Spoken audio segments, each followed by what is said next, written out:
Ciao a tutti, sono Emanuele Barbetta, il sindaco del comune di Sant'Elena, un paese della Bassa Padovana vicino a Este e Monselice.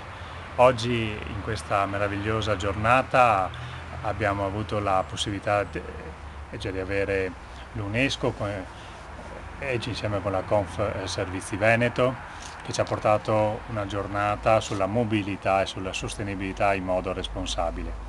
Anche nei paesi piccoli abbiamo la possibilità di essere responsabili, soprattutto anche alle persone con un po' più di difficoltà di noi, però che hanno grandi carismi.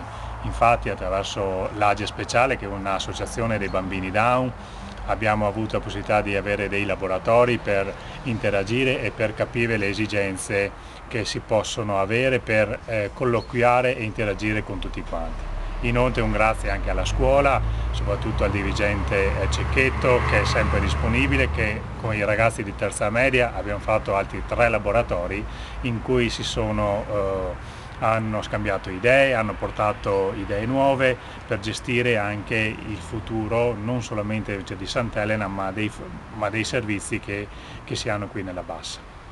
Quindi un grazie sicuramente alla Conf Servizi Veneto che ha organizzato tutto questo, un grazie all'UNESCO, un grazie a tutti gli enti che hanno sostenuto questa iniziativa e che per Sant'Elena è stata una bellissima iniziativa.